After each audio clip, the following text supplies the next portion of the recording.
11 mathematics part first chapter 4 determinant and matrices determinant of order 3. तर आपण आज शिकत आहोत डिटर्मिनंट ऑफ ऑर्डर 3. तर this arrangement is in square arrangement. This is square arrangement where there are 9 elements in this determinant and that enclosed into two vertical bars 1 and 2.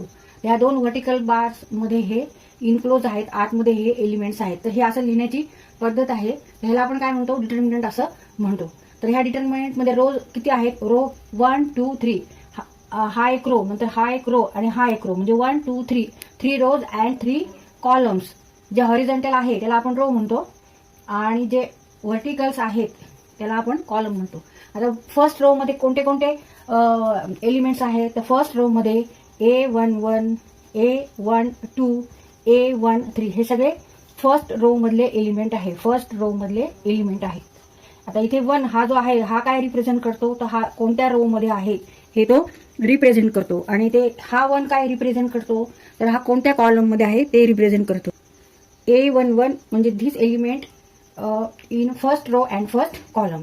A12 म्हणजे हा element कुठे आहे, फर्स्ट रो मध्ये आहे, पण ह्याचा column कोणता आहे, सेकंड, म्हणजे इथे येणार. A13 हा फर्स्ट रो मध्ये आहे, पण कॉलम ह्याचा थर्ड कॉलम आहे. तर इथे रोज साठी आपण काय घ्यायचे, रो साठी R1. इथे हा फर्स्ट रो आहे म्हणून इथे R1 घेतले. हा सेकंड रो आहे, हा थर्ड रो आहे. आणि कॉलम मध्ये हा फर्स्ट कॉलम, इथे C1 घेऊ, इथे C2 आणि इथे C3. तर इथे RI represent rows and here I is number of rows. Here CJ represent column where J is the number of column.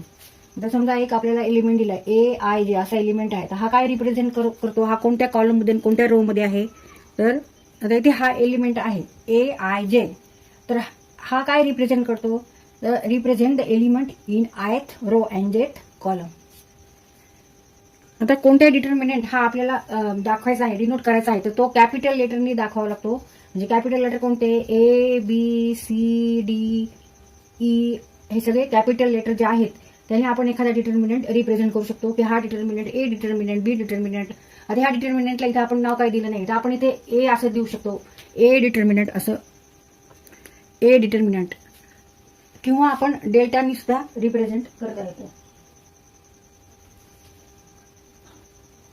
We can write rows or column separately. For example, here second row is second row म्हणजे A21 A22 A23 these all elements, these three elements are in second row. तर तो आपल्याला represent करायचा, दाखवायचा आहे, तर इथे आपण ह्या पद्धतीने रो असा दाखवू शकतो.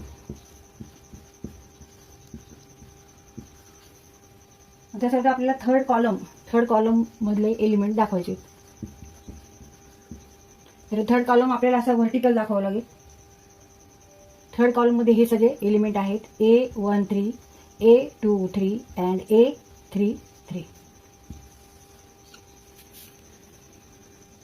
आता आपल्याला फर्स्ट रो रिप्रेझेंट करायचा.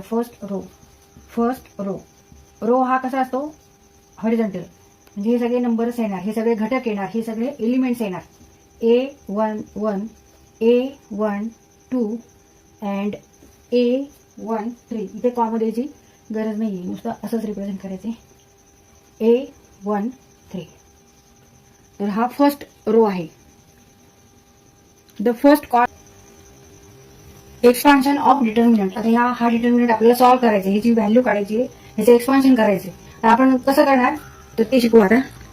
तर इथे पहिल्यांदा काय करायचं, आपल्याला ह्या एलिमेंटनी मल्टिप्लाय करायचे.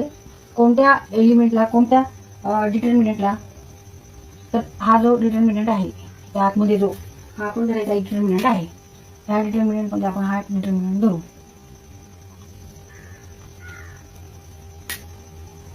ह्याला मल्टिप्लाय केले, हा डिटर्मिनंट लिहून घेऊ आपण. A22 A23 A32 and A33. नंतर मायनसचं चिन्ह द्यायचे.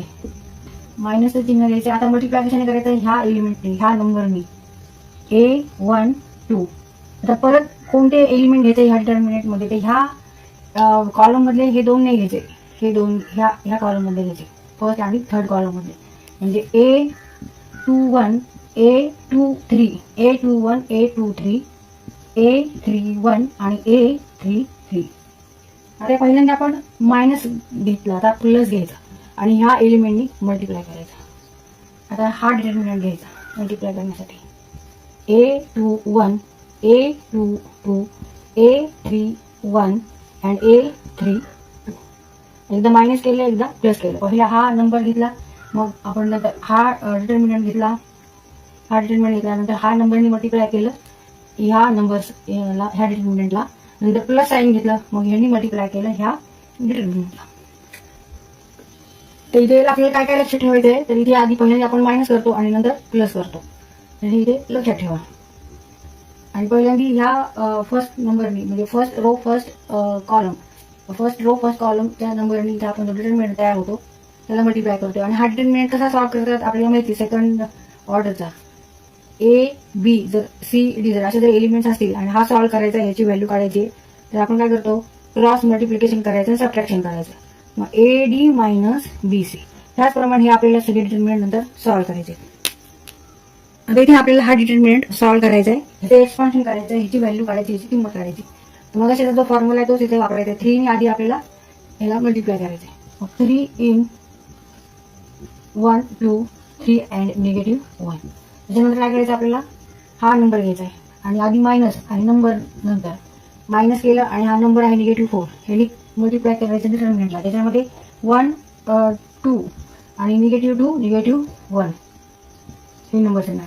आता त्याच्यानंतर प्लस करायचंय, ह्यानी मल्टिप्लाय करायचंय ह्या डिटर्मिनंटला. 1, 1 अँड 2, 3. आणि आता सॉल्व्ह करायचंय आपण. पहिल्यांदा आता हे सॉल्व्ह करून घ्यायचंय आणि नंतर मग मल्टिप्लाय करायचंय. Equal to 3. मग इथे क्रॉस मल्टिप्लिकेशन आणि त्यांच्यामध्ये मायनस. मग 1 इंटू -1. 1 into -1 means -1. ब्रॅकेटमध्ये घेऊ 1 इंटू -1 मायनस 3 इंटू -2 या अर्ध का ब्रॅकेटमध्ये घेऊ. आता हे निगेटिव्ह बिकम्स हिअर पॉझिटिव्ह, तर आपण पॉझिटिव्ह करून घेऊ 4. तर हे सॉल्व्ह करू. कंसामध्ये 1 इंटू -1 मायनस 2 इंटू -2 मग प्लस 5. 1 into 3 minus 2 into 1. हे सॉल्व्ह करायचं. 3 in bracket 1 into -1 and minus आणि हे 3 इंटू 6 इथे -6 होणार. Negative become here positive 6. नंतर plus 4 in bracket -1. Negative becomes positive 4. मग प्लस साईन प्लस 1 इंटू 3 -2. आता हे सॉल्व्ह करून घेऊ. 3 इन ब्रॅकेट -1 किंवा -1 plus 5 means plus 6 means 5 plus 4 3 plus 5 1. हे सॉल्व्ह करू. 3 into 5 15 plus 4 into 3 12 and 5 into 1 5. इथे सगळ्यांची ऍडिशन करायची. 15 प्लस 12 प्लस 5 32. 15 अधिक 12 अधिक 5 बरोबर 32. 32. Answer is here 32. म्हणजे ह्या डिटर्मिनंटची व्हॅल्यू किती आहे 32. ह्या डिटर्मिनंटची किंमत आहे 32.